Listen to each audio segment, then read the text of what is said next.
Perkenalkan, nama saya Putu Cynthia Delis, SPI MSI. Saya adalah dosen program studi sumber daya akuatik, jurusan Perikanan dan Kelautan, Fakultas Pertanian, Universitas Lampung.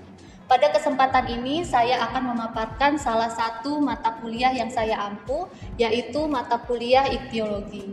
Dalam kegiatan perkuliahan, saya menggunakan pendekatan Delivery Interaction and Assessment atau disingkat dengan DIA. Berikut ini adalah identitas mata kuliah yang saya ampu. Nama mata kuliahnya adalah Ichtyologi dengan kode PRK 620102.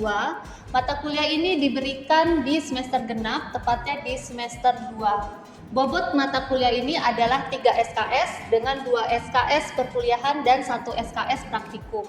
Sifat dari mata kuliah ini yaitu wajib dan mata kuliah ini tidak memiliki prasyarat untuk diambil.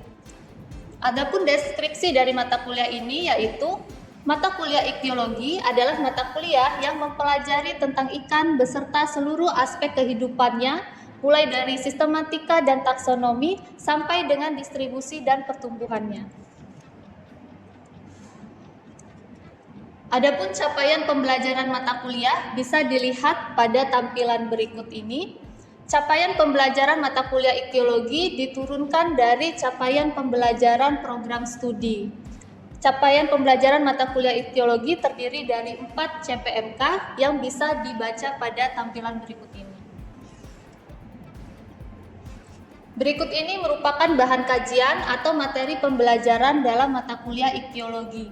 Ada 15 bahan kajian yang akan diberikan dalam satu semester, mulai dari bahan kajian pertama yaitu pengertian, cakupan, dan ruang lingkup Ichtyologi hingga pertemuan ke-15 yaitu mengenai klasifikasi dan distribusi ikan. Berikut ini adalah referensi yang digunakan dalam menyusun materi bahan perkuliahan mata kuliah Ichtyologi. Untuk sistem pembelajaran dalam mata kuliah Ichtyologi ini dilakukan dengan metode ceramah, diskusi, dan praktik. Pembelajaran mata kuliah Ichtyologi dilakukan melalui tatap muka dan tatap maya. Untuk kegiatan pembelajaran tatap muka dilakukan pertemuan di dalam kelas untuk teori, dan untuk praktik dilakukan di laboratorium. Untuk pembelajaran tatap maya dilakukan menggunakan aplikasi Zoom Meeting dan juga menggunakan LMS yaitu Vclass Unila. Untuk sistem penilaian dalam mata kuliah Ichtyologi ini dibagi menjadi 60% bobot nilai dari perkuliahan dan 40% bobot nilai dari praktikum dengan rincian sebagai berikut. Berikut ini adalah video kegiatan perkuliahan yang dilakukan di dalam kelas. Selamat pagi semuanya. Pagi, Bu. Bagaimana kabarnya? Ya baik, hari ini saya akan menyampaikan materi pertemuan kedua untuk mata kuliah Ichtyologi. Materinya adalah tentang morfologi, morfometrik, dan meristik ikan. Sebelumnya kalian sudah mendapatkan materi di pertemuan pertama terkait tentang apa itu mata kuliah Ichtyologi, ya, pengertian mata kuliah Ichtyologi, kemudian apa saja bahan-bahan kuliah yang terkait dengan mata kuliah Ichtyologi, bidang ilmu yang terkait dengan mata kuliah Ichtyologi, dan cakupan mata kuliah Ichtyologi.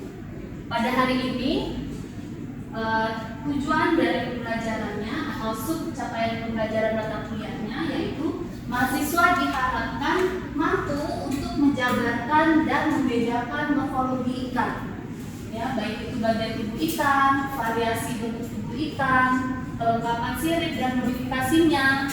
Kemudian mahasiswa juga diharapkan mampu untuk melakukan pengukuran morfometrik dan meristik ikan. Berikut ini adalah referensi yang digunakan untuk kegiatan pembelajaran Ichtyologi. Kita coba untuk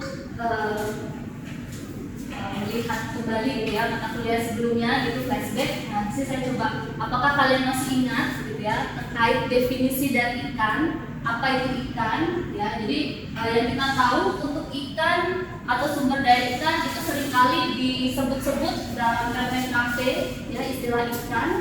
Nah, kita mau tahu apa bedanya ikan dalam definisi KPKP dari ikan yang kita pelajari di mata kuliah ichtyologi ini. Mungkin di sini kalian apakah ada yang masih ingat definisi dari ikan menurut PMKP?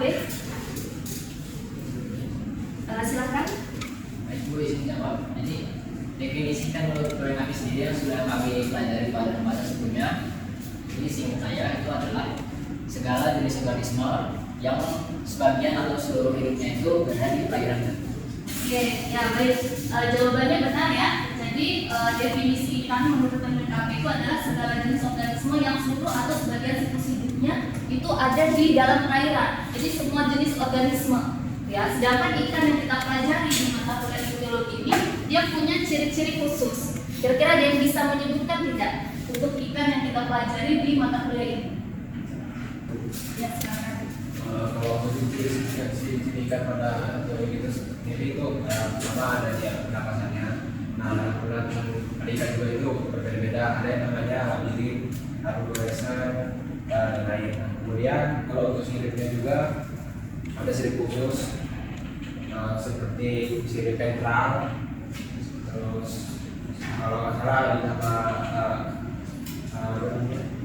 ada sirip khusus juga namanya dorsal. Oke, ya baik, itu salah satu cirinya disebutkan. Ini ada yang ingin menambahkan? Ya silakan. Jadi salah satu ciri-ciri yang digunakan pada ikan ichtyologi ini adalah ikan dari bertulang belakang. Bertulang belakang, ya baik. Ada lagi yang mau menambahkan? Oke, jadi benar yang disampaikan oleh teman-teman kalian. Di sini saya melengkapi. Jadi untuk ichtyologi yang kita pelajari ikan, definisi ikan yang kita pelajari di mata kuliah ini tadi benar sudah disampaikan, hewan bertulang belakang, ya, kemudian dia hidup di dalam air, bernafas dengan insang, kemudian dia bersifat poikilotermal atau udara dingin dan mempunyai sirip, gitu ya. Jadi pergerakannya adalah dengan sirip. Jadi selain organisme yang punya ciri-ciri kelima ciri-ciri ini, itu tidak kita masukkan dalam kategori ikan di mata kuliah ini. Jadi beda dengan definisi yang disebutkan dalam permen. Biasanya kalau di permen sumber daya ikan itu semua. Jadi semua yang hidup sebagian atau seluruh hidupnya itu ada di air. Kemudian di biologi kita spesifik ya khusus adalah organisme yang punya kelima ciri ini. Ya, ada yang ingin ditanyakan? Ya silakan, siapa dulu? Silakan. Jadi dalam ciri ikan dan ichtyologi sendiri ada di dia tersebut bersifat poikilotermal, yaitu udara dingin. Apakah semua ikan yang kita budidaya itu udara dingin? Ya, jadi bersifat poikilotermal di sini artinya adalah suhu tubuhnya itu mengikuti suhu lingkungan. Jadi dia punya kemampuan untuk mengikuti suhu tubuhnya mengikuti suhu yang ada di lingkungannya. Maka dikatakan hewan berdarah dingin. Nah, ikan itu ciri-cirinya adalah dia sifatnya poikilotermal. Nah, terkait mata kuliah kita hari ini adalah tentang morfologi. Jadi morfologi itu apa? Gitu ya. Mungkin banyak yang belum tahu. Jadi morfologi ini adalah ilmu yang mempelajari bentuk luar dari suatu organisme. Jadi bentuk luar, gitu ya, ataupun ciri yang mudah dilihat dan diingat. Itu adalah morfologi.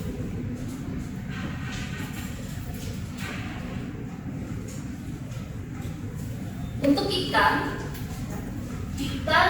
itu punya gambaran umumnya, gitu ya. Gambaran umum dari ikan kira-kira bentuknya seperti ini. Meskipun tidak semua jenis ikan bentuknya seperti ini, tapi secara gambaran umum bentuk ikan seperti ini. Dan bagian tubuh ikan itu bisa kita bagi jadi 3 bagian. Ya. Jadi ada bagian kepala. Bagian kepala kalau misalkan dilihat dari sketsanya ini ya.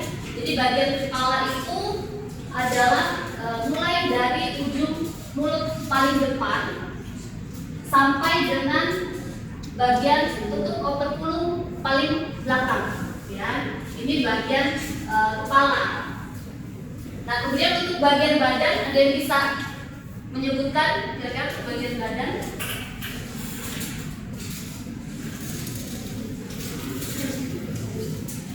Ya, silakan. Bu, kalau untuk bagian badan itu dari belakang tutup operculum sampai belakang sirip kanan. Ya, nah ini sirip anal ya, jadi sudah sempat disampaikan semuanya. Jadi benar, bagian badan itu adalah dari paling belakang tutup operculum sampai dengan permulaan sirip anal. Ya. Kemudian untuk bagian ekor itu dari permulaan sirip anal sampai dengan ujung ekor. Nah, ujung sirip ekor paling belakang. Oke. Nah, untuk bentuk tubuh ikan sendiri, ya itu secara besar dibagi jadi dua, ya. Ada yang paling banyak, gitu ya, yang paling umum, ikan punya bentuk tubuh yang simetri bilateral. Ya, apa yang dimaksud dengan simetri bilateral? Jadi bila tubuhnya dipotong secara sagittal, ya, dari arah punggung ke arah perut, jadi ilustrasinya seperti ini, maka bagian yang kanan dan kiri itu akan mirip. Jadi seperti cermin, gitu ya, seperti bercermin. Jadi bagian kanan dan kirinya akan mirip. Nah, ini bentuk tubuh yang umum dimiliki oleh ikan. Meskipun seperti itu, ada juga jenis-jenis ikan yang bentuk tubuhnya tidak simetris. Ya, bentuk tubuhnya tidak simetris ini biasanya dimiliki oleh ikan dari jenis Chordopleurognathriformes. Ya, jadi kalau dipotong, terlihat dari punggung ke arah perut, maka bagian tubuh sebelah kanan dan kiri itu berbeda. Biasanya matanya itu sepasang matanya hanya ditemukan di salah satu sisi tubuhnya saja, gitu. Nah, kemudian pada spesies tertentu ketebalan daging antara yang sisi kanan dan kiri, ya, itu bisa berbeda. Ya, jadi mungkin yang sering ke gudang lelang atau sering ke pasar ikan itu seringkali menemukan jenis ikan seperti ini. Ya, nah, ini ikan ada ikan lidah, ada ikan sebelah, gitu. Jadi bukan karena ikannya sakit atau apa, gitu ya. Jadi memang dia punya karakteristik bentuk tubuh yang tidak simetris. Nah, untuk ikan yang bentuk tubuhnya tidak simetris ini sebenarnya tidak terjadi sejak kecil. Jadi saat masih kecil, gitu ya, saat masih muda itu awalnya bentuk tubuhnya simetris. Tapi seiring dengan perkembangannya, ya, pertumbuhannya menjadi dewasa, maka berangsur-angsur itu seperti yang diilustrasikan dalam gambar ini. Jadi berangsur-angsur matanya itu bergeser ke salah satu sisi dan tingkah lakunya pun berubah. Ya, yang awalnya dia planktonik sifatnya bersifat planktonik, gitu ya. Kemudian setelah dewasa dia demersal. Jadi tadi ya, jadi ada yang bentuk tubuhnya simetris, ada yang asimetris. Jadi, kemudian untuk yang bentuk tubuhnya simetris, ya, bentuknya simetris tadi itu nanti bisa beda-beda lagi jenisnya, gitu ya, jenis bentuk tubuhnya itu bisa dikelompokkan menjadi beberapa kategori bentuk tubuh. Ya, nah diantaranya ini saya tampilkan dalam PowerPoint, ya, ada bentuk tubuh fusiform, ya, fusiform atau torpedo atau cerutu seperti itu, ya. Jadi karakteristiknya ini bila tampak depan, sebetulnya dari depan. Nah, bentuk tubuh tinggi tubuhnya dan lebar tubuhnya itu hampir sama, ini. Dan biasanya tubuhnya itu hampir meruncing, ya, depan dan belakangnya itu meruncing. Jadi kurang lebih seperti ini. Jadi bagian depan dan bagian belakangnya itu meruncing. Yang biasanya dimiliki oleh ikan-ikan pelagis berenang cepat, gitu ya, seperti ikan tongkol, ikan cakalang, dan seperti itu. Kemudian ada bentuk tubuh kompres atau pipi, ya, yang berpek ke samping. Jadi tinggi badannya itu jauh lebih besar dibandingkan tebalnya atau lebar tubuhnya. Jadi kalau dilihat dari dipotong seperti ini bentuknya, bentuk tubuhnya. Ya, ini dimiliki oleh karmas, kapilar. Kemudian ada bentuk tubuh depres atau picak. Ya. Kemudian ada anguilliform, pengular atau sidar. Nah, kemudian tali, ya, dan bentuk tubuh seperti pita, ya. Dan ada sagittiform, di bentuknya panah. Dia ciri-cirinya adalah sirip tunggalnya, sirip dorsal dan sirip analnya itu dia posisinya jauh ke belakang mendekati sirip caudal. Jadi kalau dilihat bentuknya itu seperti anak panah, ya, maka bentuk tubuhnya disebut dengan sagittiform atau panah. Kemudian ada bentuk tubuh globiform, bentuk bola. Ya. Nah ini contoh jenis ikannya. Ya. Sampai sini sudah jelas untuk bentuk tubuh. Jelas ya. Oke, sebelum saya lanjut ya ke materi berikutnya, dari sini saya ada gambar ikan, ya. Ini coba dibagikan. Mungkin satu gambar ikan bisa untuk berbagi dengan teman sebelahnya. Bisa dicoba, bisa di-share.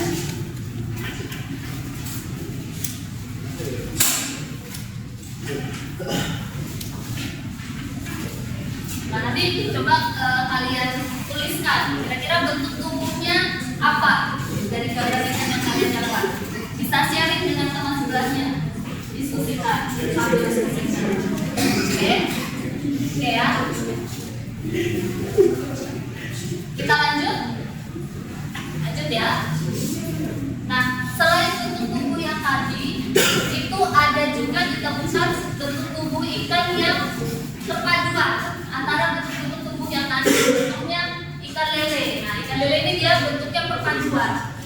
Dia kepalanya pipi ventral, ya, atau dipres tadi. Kemudian potongan badannya membulat melonjong, ya, di mengular itu. Dan kemudian ekornya ini pipi kompres. Nah ini dia percampuran bentuk tubuhnya. Ada juga yang seperti itu. Kemudian untuk beberapa spesies ikan lainnya itu punya bentuk tubuh yang unik karena dalam upayanya dalam menghindarkan diri dari serangan predator, misalnya untuk bersembunyi, jadi kamuflase seperti itu, ataupun mungkin untuk menarik mangsa, gitu ya, dia berkamuflase. Oke, kita lanjut. Sumut ada ikan yang punya ciri-ciri, salah satunya adalah punya sumut. Tidak semua jenis ikan punya sumut, ya. Jadi sumut ini berfungsi sebagai alat peraba dalam mencari makan, dan umumnya terdapat pada ikan-ikan yang biasanya aktif mencari makan di malam hari, atau ikan-ikan yang hidup di daerah yang gelap. Jadi punya alat bantu, ya, untuk mencari makan itu berupa sumut. Nah, ini contohnya ikan Clarias, ikan koi, ya, ikan apa itu? Apa? Ya, terkenal ya. Oke, ini sumut ya. Dan jumlahnya pun berbeda-beda tiap jenis ikan ya. Ada yang punya 6 pasang, 8 pasang, mungkin ada yang hanya jenis pasang, ya berbeda-beda. Oke, sampai tadi ada yang ingin didiskusikan? Sudah jelas? Tidak ada yang ingin ditanyakan? Sementara ada? Cukup? Oke, kita lanjut ya. Nah, sekarang sirip. Tadi ada yang menyebutkan kalau ikan itu dia bergeraknya dengan sirip ya. Siripnya juga bermacam-macam itu jenisnya. Nah, jadi benar ya. Jadi ikan itu alat gerak utamanya adalah sirip. Ya, sirip.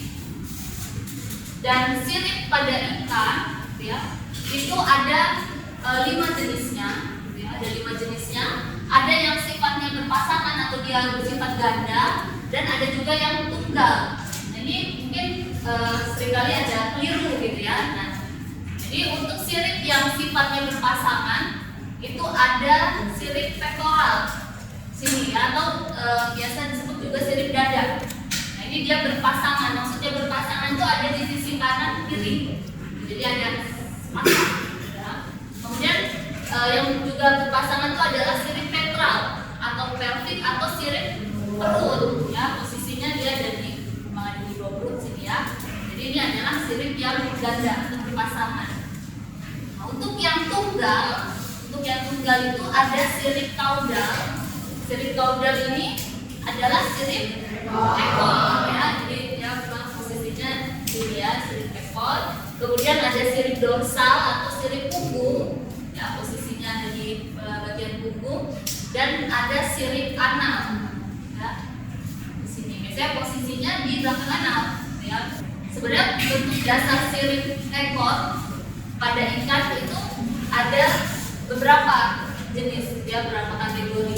Misalkan ini membundar ya. Jadi kalau memang siripnya bentuknya membundar, bisa jadi itu bukan modifikasi, tapi memang bentuknya dia membundar gitu. Kalau misalkan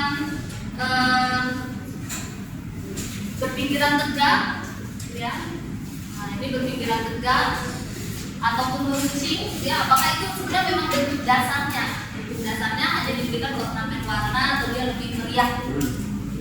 Ya, ada ikan bentuk baji, berbentuk tunggal, berbentuk kembar, ya, mencandra, sabit, episekal, busekal. Dan bentuk ini juga nanti akan mempengaruhi pergerakannya, ya, manuvernya lah kalau seperti itu. Jadi misalkan untuk ikan-ikan yang dia punya bentuk ekor tipe sabit, nah, biasanya ini dimiliki oleh ikan yang berenangnya cepat ya, ikan-ikan pelagis yang berenangnya cepat itu biasanya bentuk ekornya adalah sabit.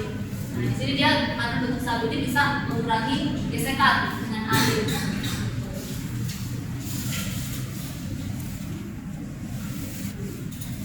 Ini bentuk sirip ekor. Kemudian ada posisi sirip dada terhadap sirip perut. Nah, ini ada abdominal, subabdominal, torasik, dan jugular. Bedanya apa? Kalau dilihat dari gambarnya, dia bisa menyebutkan bedanya apa? Ya, silakan. Di posisi siripnya yang berbeda-beda. Ya. Jadi di abdominal sendiri itu sirip perutnya itu jauh di belakang sirip dada, sedangkan abdominal itu di belakang sirip dada, tapi tidak sejauh dengan abdominal. Lalu yang torasik itu sirip perutnya sejajar dengan sirip dada, sedangkan jugular sirip perut tersebut berada di depan sirip dada. Ya, betul ya. Jadi yang lain bisa ya melihat bedanya ya. Apakah dia abdominal? Kalau abdominal tadi sirip perutnya dia jauh di belakang sirip dada, ya, hampir mendekati sirip anal bahkan ya.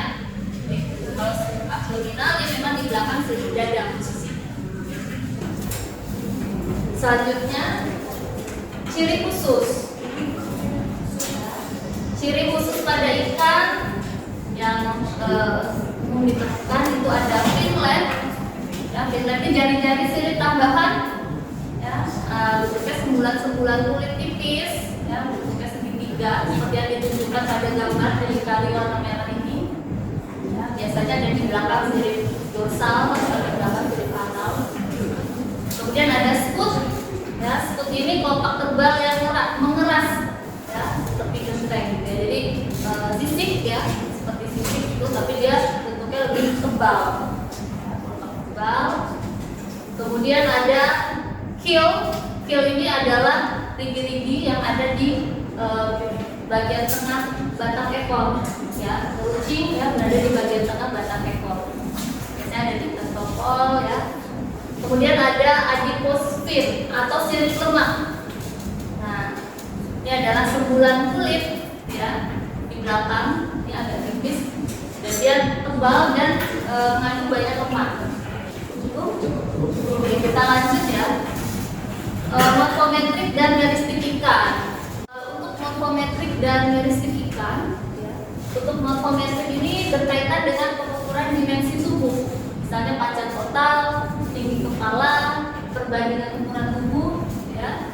Sedangkan untuk meristik ini adalah ciri-ciri morfologi yang bisa dihitung, misalkan jumlah jari-jari sirip, kemudian jumlah sisik, seperti itu. Jadi sebenarnya untuk morfometrik ini lebih dikhususkan untuk kita melakukan klasifikasi, ya, melakukan mengerti dapat kita taksonomi dan spesiesnya, gitu. Jadi lebih detail gitu ya pengukurannya. Oke, nah ini contoh gambaran ya dari pengukuran morfometrik. Ya, ada panjang total, panjang baku, ya, panjang canggal, kemudian bagian kepala juga, ya, lebar bukaan mulut, gitu ya, lebar panjang rahang. Oke, nah ini contoh untuk pengukuran dari stick ya. Jadi pengukuran jari-jari ya ataupun menghitung sisik pada ikan.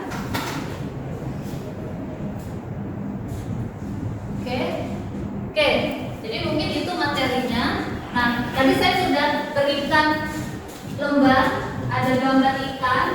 Nah, di sini kira-kira ada yang bisa mendeskripsikan ikan tersebut dari segi morfologinya. Kira-kira ada yang bisa nggak?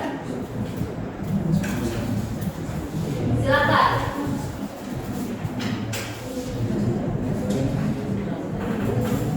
Ya, silakan. Boleh maju. Silakan. Jadi teman-teman, karena di sini saya mendapatkan ikan skipjack tuna, jadi yang saya tangkap dari materi yang telah disampaikan itu adalah bentuk tubuh ikan skipjack tuna ini adalah berbentuk torpedo.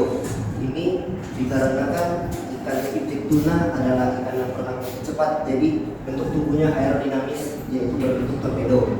Sedangkan untuk bentuk posisi mulutnya itu adalah terminal, karena yang posisi mulut bagian bawah dan yang atasnya lebih panjang yang bagian mulut di bawahnya. Oke. Untuk semut ikan skipjack tuna ini tidak memiliki semut sama sekali. Untuk melengkapkan siripnya, ikan ini melengkapan sirip, yaitu 5-5-nya lengkap. Sirip dorsal lengkap, sirip anal ada, sirip perut ada, dan sirip dada ada, serta modifikasi pada modifikasi sirip tidak ada. Tetapi ikan ini memiliki ciri-ciri khusus pada siripnya, yaitu memiliki pindah atau sirip kecil di antara sirip ekornya. Untuk bentuk sirip ekornya, ikan skipjack tuna ini memiliki bentuk sirip ekor yaitu sabit. Mengapa bentuk sabit? Ya karena ini tadi, karena ikan ini adalah ikan yang pernah cepat, jadi bentuk muka dan bentuk ekornya menyesuaikan kebiasaan ikan ini. Ini berenang cepat, jadi bentuk dari tubuh depan sampai belakangnya aerodinamis untuk mengurangi gesekan di dalam air. Oke, ya baik.